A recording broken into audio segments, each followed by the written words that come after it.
Almost kidnapped. So this is a story, although it's a bit short, but it is true. This happened when I was around 6.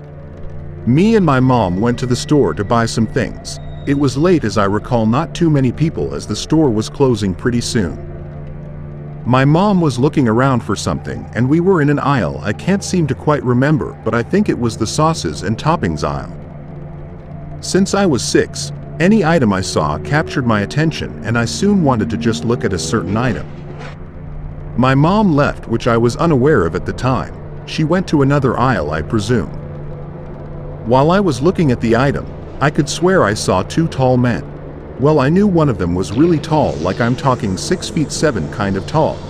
Compared to me as a 6-year-old child, he was a giant. Anyway, as I picked up the item to look at it, I suddenly felt some force grab my hood from the back, beginning to choke me. At the time, I was wearing a pink-colored jacket. I now look back and assumed they saw a small child with a bright-colored jacket all alone and decided to pursue with whatever they had in mind.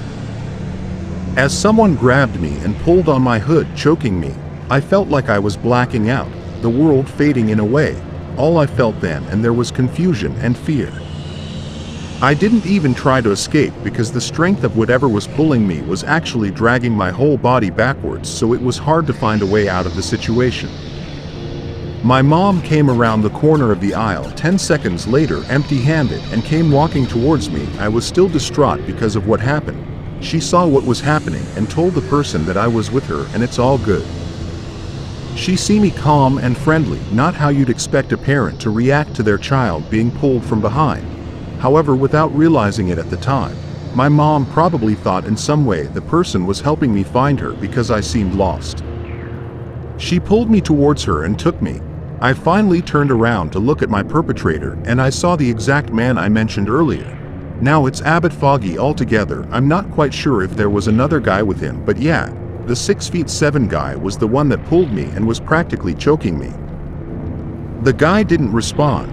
He just murmured something or made some kind of noise and nodded his head, quickly walking away.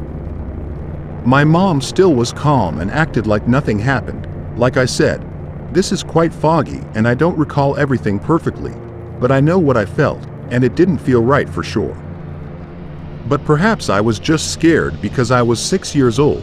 At the time, I could have just been confused and jumped to the worst of conclusions.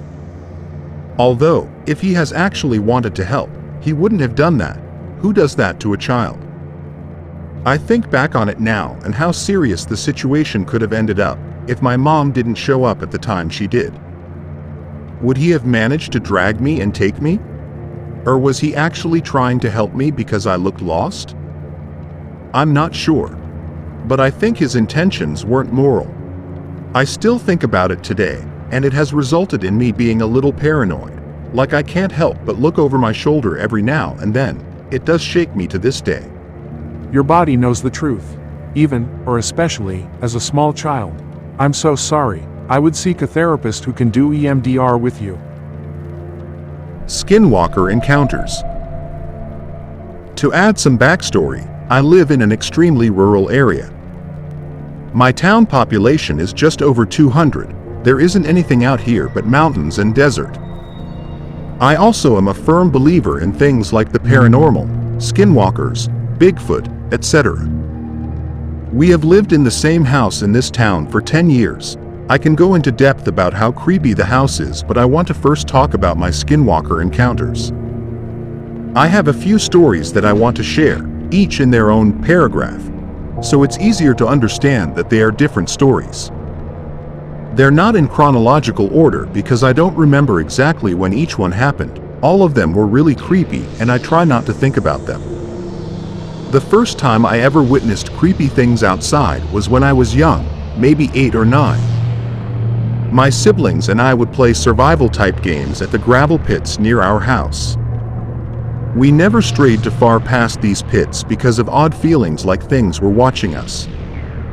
We always had each other, so we never worried too deeply about it. One particular time we went, there was a teepee down in the bottom of the pit. It was in the back section where we never went because it seemed creepier. Keep in mind, someone had to have cut down a couple small trees, brought the logs to the pits and made this teepee. There wasn't any trees to just chop up and set up like this. We all agreed it was strange and decided against being near the teepee. The next time we went to go play, there was a dead crow, raven, I can't remember which, in front of the teepee. It was sliced perfectly down the middle, gutted without a trace of blood near the body, and laid wingspan out in front of the entrance to the teepee. This time we didn't stay, we all went home and didn't talk about the encounter. I can't remember how long it took us to return to the pits, maybe a week, but when we returned with our mom to show her the creepy teepee, it was gone. Not a single log left. The longer I've lived here, the more I learn about these things that live here. When it's quiet outside, don't go outside. That's when creepy shit happens. I once was stargazing in our driveway. I like to lay in the bed of our truck in the summer and watch the stars. We live near a few dairies and feedlots. They move cows every night at a certain time. On this particular night, it was around 9 to 10, so the cows started getting loud and I could hear the guys making whooping sounds to get the cows moving to the next pen. I heard a specific cow that sounded almost wounded but also human. It creeped me out, but I continued to lay and watch the stars. The longer I laid there, the louder the cow got. It got the point where I couldn't hear anything but that terrible human-like wounded cow noise. After my heart started racing and my hair began to stand up, I immediately went inside the house. My family likes to go camping. We go at least once a summer, usually in the same area. We have huge mountains that have all sorts of four-wheeler trails, a reservoir, animals, and all sorts of plants. One summer we stayed in a new area. I had brought my dog, Toad, with me this time.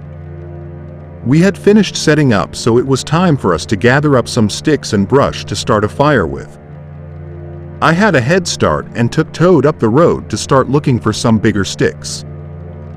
When we made the corner and I could no longer hear or see my group, something compelled me to go into the woods.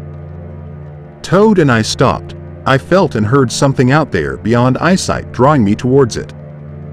All the hair on my body stood up. I took a step closer and Toad yanked the leash back towards the group. It pulled me back to reality and I quickly realized how insane going into the thick woods was. Toad and I jogged back to the group who had started walking towards us. I didn't tell anyone about the encounter until we came home a couple days later. To say the least, neither Toad nor I slept during that camping trip. What I felt was just as creepy as what I heard during the nights we were there. We have 7 dogs, 2 of which are huskies that love to run away. My mom constantly worries and her huskies mean the world to her. Anytime they run away, which happens to always be at night, we jump in the truck and search for them. Again, to clarify, there is nothing in the area I live in. If you went down a cow road a couple miles and screamed as loud as humanly possible, nobody would hear you. If you disappeared, nobody would find you. Anyways, one night our male husky decided to chase a rabbit out of his fence collar. It was snowy and so foggy you couldn't hear another person talk to you from 5 feet away. Because of the snow, we could see his tracks. My mom, younger sister, and I decided we would just follow his tracks and catch him out near the gravel pits where he usually runs off to. We get to the point where the gravel pits end and it's just miles of sagebrush. Again, I had Toad with me because he's my best friend and I was not about to go out there alone. We decided that Toad and I would walk back to the house to get the truck and my mom and sister would continue following the dog's tracks. That way, nobody had to go back to the house alone or stay out in the nothing alone. I started making the trek back to the house. Again, I couldn't see or hear anything because of how thick the fog was. I made it about 150 feet from our house when I heard something whispering a language I didn't know. Except it was coming from the field, which logically, if someone was in the field, that would be insanely creepy because it was like 1 a.m. And 2. I would not be able to hear them, Even without the fog, they would have to yell. Just like when I was camping, I felt like I needed to go towards whoever was talking. I stopped dead in my tracks. Toad and I looked into the fog, trying to make out whatever that language was saying. As I felt more and more like I needed to help them, Toad again started pulling me towards the house. We full sprinted back to the house. I immediately got us into the truck and locked the doors. I sat for a while staring and trying to rationalize what just happened. After a couple minutes, I remembered that my mom and sister were still out there. I turned on the truck and slowly started to drive down the road towards them, looking out for a sign of the damn dog so I could go back to the safety of the house. I cried the entire time we continued to look. I obviously stayed on the road and followed the single light that they had. I could barely make out the light, let alone hear them talking further, proving that whatever was calling to me was inhuman and wanted to lure me away from safety. We ended up going home without the dog because it was freezing out and they had walked miles away from home without catching him. He did end up coming home later the next day. To be honest, if I hadn't have had Toad with me, I don't know if I would have gotten so lucky. I fully believe that missing 411 cases are tied with skinwalkers or some type of extraterrestrial being. I'm forever grateful that I skimmed past them and not encountered them. Toad and I have a strong bond, and I now realize how important it was that we did. Without him, I would have went into the woods or into the field, not realizing how scary it was. I currently feel uncomfortable and have tears in my eyes just remembering and telling the stories.